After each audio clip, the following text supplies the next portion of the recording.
అందరికీ నమస్కారం. అమ్మ మాట అమ్మాయి బాట ఛానల్కి స్వాగతం. కథ చెప్పుకుందామా? మధ్యలో స్కిప్ చేయకుండా చివరి వరకు విని లైక్ చేసి షేర్ చేయండి, సపోర్ట్ చేయండి. బంగారు కాసు మర్మం. రతన్పుర రాజు భానుగుప్తుడు మరణించగా ఆయన కుమారుడు సోమగుప్తుడు రాజయ్యాడు. రతన్పుర రాజవర్తకానికి ప్రసిద్ధికెక్కిన సంపన్న రాజ్యం. భానుగుప్తుడు అర్థశాస్త్ర నిపుణుడు కావటం చేత ఆయన హయాంలో దేశం దినదినాభివృద్ధి చెందింది. ఆయనకు తగిన మంత్రులుండి మంచి సలహాలిచ్చారు. సోమగుప్తుడు మరీ చిన్నతనంలో రాజ్యానికి రావటమే కాక తండ్రికి ఏకైక సంతానం కావటం చేత మరీ గారాబంగా పెరిగి దుష్ట స్నేహితుల మధ్య చిక్కుకొని వారి దుష్ట ప్రభావాలకు గురయ్యాడు. వాడింకా చిన్నవాడు, నేర్చుకునేటందుకు ఇంకా చాలా వ్యవధి ఉంది అనేవాడు తండ్రి. మంత్రులు సోమగుప్తుణ్ణి రాజకీయాలలో తయారు చేయమన్నప్పుడు అయితే భానుగుప్తుడు నడివయసులోనే ఆకస్మికంగా చనిపోవటము, రాజ్యభారం సోమగుప్తుడిపైన పడటము జరిగింది. 22 ఏళ్ల వయసు గల సోమగుప్తుడు తన దుష్ట స్నేహితుల సలహాలు విని అనేక మంది రాజోద్యోగులను తొలగించాడు. చాలా కాలంగా పరిపాలనలో ఉన్న మంత్రులను మాత్రం అతను ఏమీ చెయ్యలేకపోయాడు. వారి పట్ల ప్రజలకు అపారమైన విశ్వాస గౌరవాలుండేవి. ఒకసారి ఉత్తర సరిహద్దులో ఉన్న కొండ ప్రాంతంలో చిన్న పితూరి సాగింది. ఆ కొండ ప్రాంతం ఒక కోయ దొరది. అక్కడ అలజడి జరుగుతున్నదని ముందే గ్రహించి సేనాధిపతి కఠిన చర్య తీసుకొని కోయ రాజ్యంలో కొంత భాగం స్వాధీనపరుచుకున్నాడు. సోమగుప్తుడి మిత్రుల్లో ఒకడు కోయదొర తాలూకా మనిషి. సేనాధిపతి కోయదొరకు క్షమాపణ చెప్పుకొని అతని నుంచి తీసుకున్న కోయరాజ్యం అతనికి తిరిగి ఇవ్వాలని ఈ మనిషి పట్టుబట్టాడు. భానుగుప్త మహారాజు చనిపోయినప్పుడు ఈ కోయదొర శత్రురాజుతో చేరి కుట్ర తలపెట్టినట్లు నాకు తెలుసు. నా బొందిలో ప్రాణం ఉండగా ఆ కుట్రను సాగనివ్వను.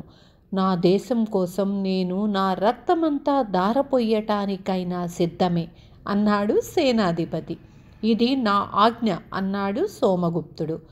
అలా అయితే నేను పదవి నుంచి తప్పుకోవలసి వస్తుంది అన్నాడు సేనాధిపతి.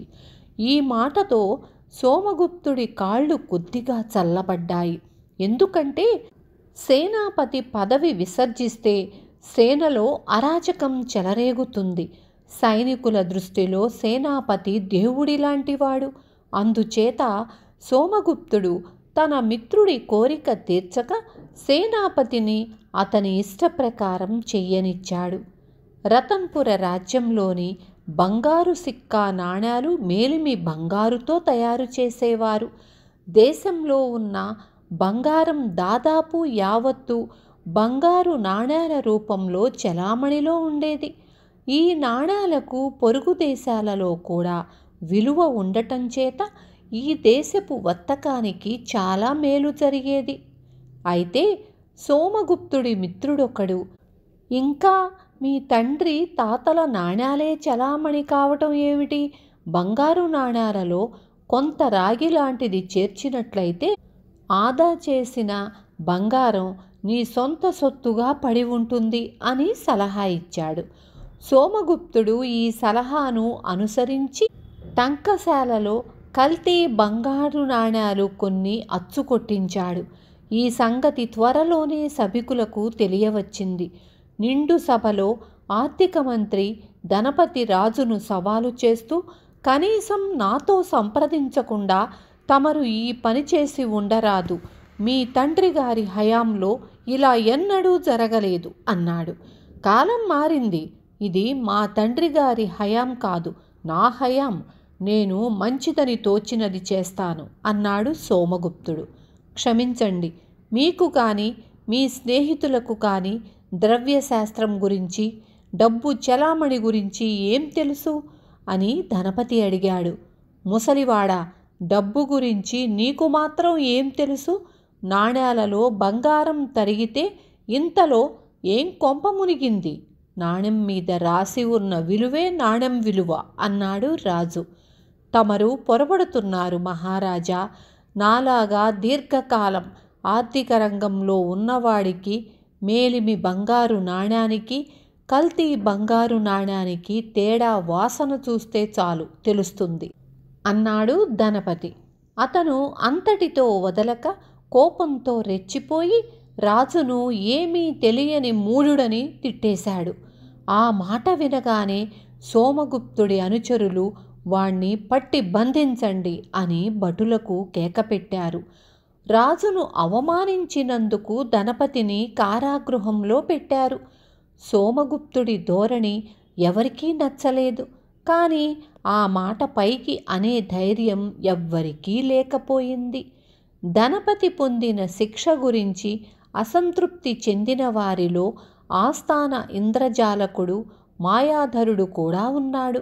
అతను కారాగారానికి వెళ్ళి ధనపతితో కొంతసేపు రహస్యంగా మాట్లాడి తృప్తిపడి తిరిగి వచ్చేశాడు. సోమగుప్తుడు చిన్నవాడై ఉండగా మాయాధరుణ్ణి వదిలేవాడు కాదు. అతను చేసే ఇంద్రజాలమంటే సోమగుప్తుడికి చాలా ఇష్టం.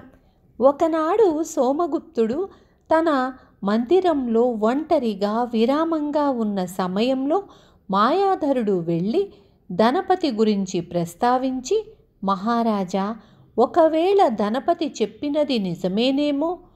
ఒక్కొక్కప్పుడు అనుభవం ద్వారా అద్భుత శక్తులు కలుగుతాయి. మేలిమి బంగారానికి కల్తీ బంగారానికి మధ్య ఉండే తేడా ధనపతికి వాసన చూస్తేనే తెలుస్తుందేమో. అది అలా ఉంచి అతను గొప్ప ఆర్థిక నిపుణుడు. బంగారంలో కల్తీని వాసన పట్టే ధనపతి శక్తిని పరీక్షించటం మంచిది. అతనికి అలాంటి శక్తి ఉంటే అతన్ని క్షమించవచ్చు. ఎంత చెడ్డా అతను బహుదీర్ఘకాలం దేశానికి సేవ చేసినవాడు అన్నాడు. అతన్ని పరీక్షించటానికి మార్గమేమిటి అన్నాడు సోమగుప్తుడు. 4 కల్తీ బంగారు నాణేలు, 1 మేలు బంగారు నాణెము ఒకే రకం సంచులలో పెట్టి అన్నీ కలిపేసి మేలిమి బంగారు నాణెం గల సంచిని తీయమందాం. అతను అలా చెయ్యగలిగాడా? నిజంగానే ఆర్థిక నిపుణుడే అవునంటారా అని మాయాధరుడు అన్నాడు. సోమగుప్తుడు అవునన్నాడు. అతని అనుమతితో మాయాధరుడు ధనపతిని పరీక్షించడానికి ప్రయత్నాలు చేశాడు. ఒకే ఆకారాలు రంగు కల సంచులు 5 తీసుకొని 1 సంచిని తన వైపు తెరిచి పట్టుకొని సన్నని పుల్లతో సంచిలో 1 మూల బంకరాచి నొక్కాడు. మిగిలిన 4 సంచులు మామూలుగానే ఉండిపోయాయి. ధనపతి పరీక్ష జరిగే రోజు సభ కిటకిటలాడుతున్నది. బల్ల మీద 4 కల్తీ బంగారు నాణేలు, 1 మేలిమి బంగారు నాణెము ఉన్నాయి. మాయాధరుడు ఒక్కొక్క నాణెము ధనపతి చూస్తూ ఉండగా ఒక్కొక్క సంచిలో వేసి సంచి మూతలు అంటిపెట్టేశాడు. తరువాత నాణేలున్న సంచులన్నీ ఒక పెద్ద పాత్రలో వేశాడు. ధనపతి కళ్లకు గంత కట్టారు. పాత్ర మీద గుడ్డ కప్పారు. ధనపతిని పాత్ర వద్దకు తెచ్చి దాని మీద కప్పిన గుడ్డ దిగువగా అతని చేతులు పాత్రలో పెట్టారు. ధనపతి సంచులలో వెతికి తాను తీయవలసి ఉన్న సంచిని 2 క్షణాలలో పైకి తీశాడు. ధనపతి తన చేతికిచ్చిన సంచి నుంచి మాయాధరుడు అందులో నుంచి నాణెం పైకి తీశాడు. అది మేలిమి బంగారు నాణెం కావటం చూసి అందరూ ఆశ్చర్యపోయారు. అదే సమయంలో సేనాపతి కొందరు విదేశీయులను బందీలుగా పట్టుకొని సభలో ప్రవేశించాడు. ఆ బందీలను చూస్తూనే సోమగుప్తుడి మిత్రులు కొయ్యబారిపోయారు. వారు సభలో నుంచి జారుకుంటుండగా సేనాపతి వారిని పట్టుకోమని భటులకు ఉత్తరువిచ్చాడు. విదేశీయులు తమ నేరం ఒప్పుకున్నారు. కొన్ని ఇతర దేశాలు సోమగుప్తుడి మిత్రుల సహాయంతో రతన్పురం మీద కుట్ర పన్నినట్లు బయటపడింది. తన మిత్రులే తన దేశాన్ని కొల్లగొట్టడానికి కుట్ర చేసినట్టు సోమగుప్తుడు తెలుసుకొని తన తప్పు ఒప్పుకొని తన మంత్రుల సహాయంతో రాజ్యపాలన చెయ్యసాగాడు. మాయాధరుడు ఒక సంచిలో ఒక మూల బంకరాచి నొక్కాడు కదా, ఆ సంచిలోనే మేలిమి బంగారు నాణెం వేశాడు. మిగిలిన కల్తీ బంగారు నాణ్యాలు తామున్న సంచులలో మూలదాకా వెళ్ళాయి. కానీ మేలిమి బంగారు నాణెం మూలకు కొంత దూరంలోనే ఆగిపోయింది. ధనపతి స్పర్శ ద్వారా మేలిమి బంగారు నాణెం ఉన్న సంగతి తెలుసుకోగలిగాడు. విన్నారు కదా. రేపు మళ్ళీ ఇంకొక మంచి కథతో మీ ముందుకొస్తాను. ఉంటాను. Thank you.